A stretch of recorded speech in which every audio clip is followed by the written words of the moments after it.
ಆತ್ಮೀಯ ಬಂಧುಗಳೇ, ಇವತ್ತೊಂದು ವಿಶೇಷವಾದಂಥ ಒಂದು ಮರದ ಬಗ್ಗೆ ನಿಮಗೆ ಹೇಳ್ತಾ ಇದ್ದೀನಿ. ನೋಡಿ, ನಿಮ್ಮ ಮುಂದೆ ಕಾಣ್ತಾ ಇದೆಯಲ್ಲ, ಇದು ಅತ್ತಿ ಮರ. ಹತ್ತಿಯಲ್ಲ, ಅತ್ತಿ ಮರ ಅಂದರೆ ಉದುಂಬರ ಅಂತ ಸಂಸ್ಕೃತದಲ್ಲಿ ಕರೀತಾರೆ. ನಾವು ಅತ್ತಿ ಹಣ್ಣು ಅಂತೆಲ್ಲ ಕರಿತೀವಲ್ಲ, ಈ ಗಿಡ ಇಂಥ ಒಂದು ಔಷಧ ಅಂತಂದರೆ ಆ ಭಗವಂತ ಕೊಟ್ಟಿರ್ತಕ್ಕಂಥ ಒಂದು ನಿಜವಾದ ಔಷಧ ವೃಕ್ಷ. ದಿನನಿತ್ಯ ಬೆಳಿಗ್ಗೆ ಎದ್ದು ಈ ಮರನ ನೋಡಿದ್ರೆ ಶ್ರೀಮಂತರಾಗ್ತಾರೆ ಅಂತ ಒಂದು ನಂಬಿಕೆ ಇದೆ. ಇದರೊಳಗಡೆ ತ್ರಿಮೂರ್ತಿಗಳು ಸಹ ಇರ್ತಾರೆ ಅನ್ನುವಂತಹ ಒಂದು ನಂಬಿಕೆ ಇದೆ. ಹಾಗಾಗಿ ಗುರುಗಳು ಇರ್ತಕ್ಕಂಥ ಕ್ಷೇತ್ರದಲ್ಲಿ, ಆಶ್ರಮವಾಸದಲ್ಲಿ ಈ ಒಂದು ಮರ ಇರಲೇಬೇಕು ಅಂತ. ಯಾವ ಗುರುಗಳಿರಲಿ, ಮಠ ಇರಲಿ, ಅಲ್ಲಿ ಈ ಔದುಂಬರ ವೃಕ್ಷ ಇರಬೇಕು, ಅಲ್ಲಿ ದತ್ತಾತ್ರೇಯನ ವಾಸವಾಗತ್ತೆ ಅನ್ನುವಂಥ ನಂಬಿಕೆ ಇದೆ. ಆಮೇಲೆ ಈ ಒಂದು ಔಷಧದಲ್ಲಿ ವಿಷ್ಣು ಶಕ್ತಿ ಇದೆ ಅಂತ ಹೇಳ್ತಾರೆ. ಆದ್ದರಿಂದ ಒಂದು ಕಡ್ಡಿಯನ್ನು ಮನೆಯಲ್ಲಿ ಇಟ್ಕೊಂಡ್ರೂ ಸಹ ಶ್ರೇಷ್ಠ ಅಂತ ಹೇಳ್ತಾರೆ. ಇದಿಷ್ಟ ಆಯಿತಾ. ಇನ್ನು ಔಷಧಕ್ಕೆ ಬಂದುಬಿಟ್ರೆ, ಭಾಳಷ್ಟು ಹೆಣ್ಣುಮಕ್ಕಳು ಸಫರ್ ಆಗ್ತಕ್ಕಂತಹ ಒಂದಿಷ್ಟು ಕಾಯಿಲೆಗಳಿವೆ. ಅದರೊಳಗೆ ಯಾರಿಗೂ ಹೇಳ್ಕೊಳ್ಳೋಕ್ಕೆ ಆಗದೇ ಇರತಕ್ಕಂಥ ಒಂದು ದೋಷ ಏನು ಅಂತಂದರೆ ವೆಜನಲ್ ಡಿಸ್ಚಾರ್ಜು. ಅದರೊಳಗೆ ವೈಟ್ ಡಿಸ್ಚಾರ್ಜ್ ಅಂತ ಕರಿತೀವಿ. ಈ ವೈಟ್ ಡಿಸ್ಚಾರ್ಜು ಎಷ್ಟೇ ಮೆಡಿಸಿನ್ ತಗೊಳ್ಳಿ, ಏನೇ ಮಾಡಿದ್ವಿ ಸ್ವಾಮಿ, ಎಷ್ಟು ಲೇಡಿ ಡಾಕ್ಟ್ರ್ ಹತ್ರ ಹೋದ್ವಿ, ಅಲ್ಲೋದೆ ಇಲ್ಲೋದೆ, ಏನು ಮಾಡಿದ್ರೂ ಕಡಿಮೆ ಆಗಲ್ಲ. ಕೆಲವು ಸರ್ತಿ ಡಿಸ್ಚಾರ್ಜ್ ಏನೂ ಇರಲ್ಲ, ಬಟ್ ತುಂಬ ಇಚ್ಚಿಂಗ್ ಇರುತ್ತೆ, ಅದು ಗುಣನೇ ಆಗ್ತಿಲ್ಲ ಇತ್ಯಾದಿಗಳನ್ನು ಹೇಳ್ತಾರೆ. ಇವೆರಡಕ್ಕೂ ಸಹ ಅತ್ತಿ ಮರ ಅನ್ನೋದು ರಾಮಬಾಣ. ಎಷ್ಟು ಸುಲಭದ ಔಷಧ ನೋಡಿ. ನಮ್ಮ ಜೊತೆಗೆ ಇರ್ತಕ್ಕಂಥ ಈ ಪುಕ್ಕಟೆ ಔಷಧ ಇಷ್ಟೊಂದು ಪರಿಣಾಮಕಾರಿಯ ಅಂತ ಅನಿಸುತ್ತೆ. ನೋಡಿ, ಇದರ ತೊಗಟೆ ಇದೆಯಲ್ಲ, ಈ ಸಿಪ್ಪೆ ತೆಗೆದ್ರೆ ಈ ತೊಗಟೆ ಸಿಗುತ್ತೆ. ಒಂದು ವೇಳೆ ಸಿಗಲಿಲ್ಲ ಅಂತ ಇಟ್ಕೊಳ್ಳಿ, ಈ ಎಲೆಗಳು ಒಂದು 2-3 ದಂಟು ಎಲೆಗಳನ್ನು ತಗೊಂಡು ಚೆನ್ನಾಗಿ ಜಜ್ಜಿಬಿಟ್ಟು ಒಂದು 2 ಲೋಟ ನೀರಿಟ್ಟು ಕುದಿಸಿ ಅದು 1 ಲೋಟಕ್ಕೆ ಬರಬೇಕು. ಅದನ್ನು ಸೋಸಿ ಇಟ್ಕೊಳ್ಳಿ. ಆಮೇಲೆ ಬಟ್ಟೆನಲ್ಲಿ ಸೋಸಬೇಕು. ಬಟ್ಟೆನಲ್ಲಿ ಸೋಸಿ ಒಂದು ಸಿರಿಂಜ್ ತಗೊಂಡು ಅದ್ರ ಒಳಗಡೆಯಿಂದ ಎಳ್ಕೊಂಡು ಮತ್ತೆ ವೆಜನಲ್ ಡ್ಯೂಷ್ ಅಂತ ಕೊಡ್ತಾರೆ, ಆ ಥರ ಪುಷ್ ಮಾಡಿದ್ರೆ ಅದು ಯಾವಾಗ ಕಷಾಯ ಒಳಗಡೆ ಎಲ್ಲ ಹೋಗುತ್ತೆ, ಒಳಭಾಗವನ್ನು ವಾಶ್ ಮಾಡ್ಕೊಂಡು ಬರುತ್ತಲ್ಲ, ಎಂಥ ಫಂಗಸ್ ಇದ್ರೂ ಗುಣವಾಗತ್ತೆ. ಇದಕ್ಕಿಂತ ಮಿಗಿಲಾದ ಔಷಧ ನಿಮಗೆ ಯಾವುದೂ ಬೇಕಾಗಿಲ್ಲ. ಎಷ್ಟು ಕ್ರೀಮ್ಗಳನ್ನು ಕೊಟ್ಟರು, ಎಷ್ಟು ಟ್ಯಾಬ್ಲೆಟ್ಗಳನ್ನು ಕೊಟ್ಟರು, ಸ್ವಾಮಿ ನಾನು ಎಷ್ಟು ಡಾಕ್ಟ್ರ್ ಹತ್ರ ಹೋಗಿ ಬಂದೆ ಅಂತ ಅನ್ಕೋತಿರಲ್ಲ, ನಿಮಗೆ ಗೊತ್ತಿಲ್ಲದಂಗೆ ಇದು ಚೆನ್ನಾಗಿ ಗುಣವಾಗುತ್ತೆ. ಇದೇನು ಲೇಡೀಸಿಗೆ ಮಾತ್ರನಾ ಅಂತ ಅಂದ್ಕೋಬೇಡಿ, ಗಂಡಸರಿಗೂ ಕೂಡ ಬಹಳ ಗೌಪ್ಯ ರೋಗದಲ್ಲಿ ಈ ಗಿಡ ಬಹಳಷ್ಟು ಒಳ್ಳೆಯ ಔಷಧವಾಗಿ ಕೆಲಸ ಮಾಡುತ್ತೆ.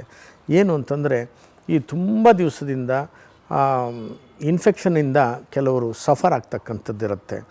ಅದರೊಳಗೂ ಚರ್ಮದ ತುದಿಯ ಭಾಗದಲ್ಲಿ ಇನ್ಫೆಕ್ಷನ್ ಆಗಿದ್ದಾಗ ಅದು ದಪ್ಪ ಆಗಿರುತ್ತೆ. ಸಾಮಾನ್ಯವಾಗಿ ಈ ಕಾಯಿಲೆ ಕಾಣ್ತಕ್ಕಂಥದ್ದು ಮುಸ್ಲಿಮೇತರಲ್ಲಿ ಮಾತ್ರ ಕಾಣುವಂಥದ್ದು. ಮುಸ್ಲಿಮರಲ್ಲಿ ಸಾಮಾನ್ಯವಾಗಿ ಮುಂಜಿ ಮಾಡೋದರಿಂದ ಈ ಸಮಸ್ಯೆ ಕಾಣೋದಿಲ್ಲ.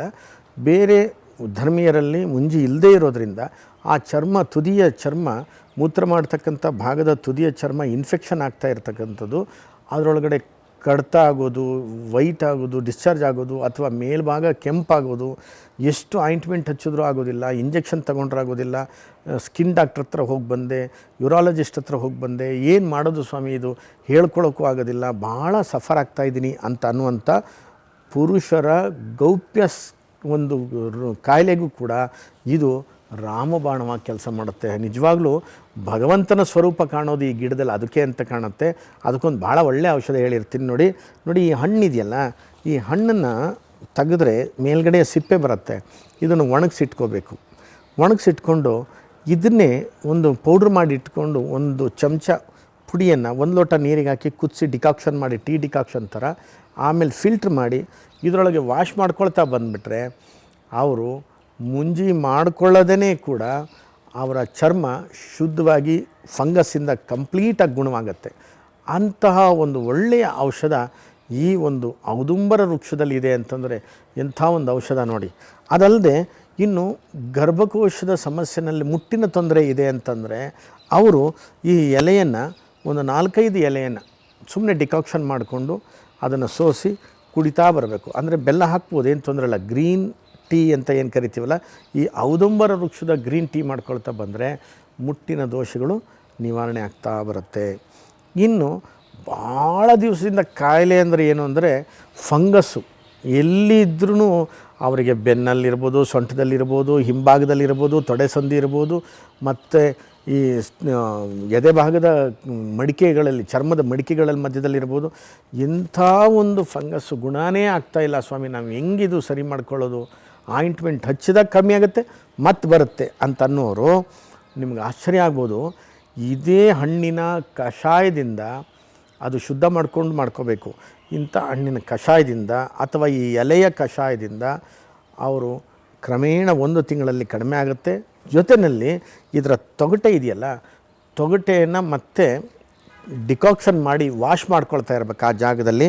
ಆಮೇಲೆ ಈ ಸಿಪ್ಪೆ ಇದೆಯಲ್ಲ, ಈ ಸಿಪ್ಪೆಯನ್ನು ಚೆನ್ನಾಗಿ ಅರಿಬೇಕು. ಅರೆದು ನಿಂಬೆಹಣ್ಣಿನ ಸಿಪ್ಪೆ, ಇದ್ರ ಸಿಪ್ಪೆ ಎರಡನ್ನೂ ಮಿಕ್ಸ್ ಮಾಡಿ ಎಣ್ಣೆನಲ್ಲಿ ಕಾಯಿಸಿಟ್ಕೊಂಡು ಆ ಎಣ್ಣೆನ ಹಚ್ಕೊಳ್ತಾ ಬಂದುಬಿಟ್ರೆ ಎಂಥ ಫಂಗಸ್ ಇದ್ದರೂ ಕೂಡ ಸತ್ತೋಗ್ಬಿಡತ್ತೆ.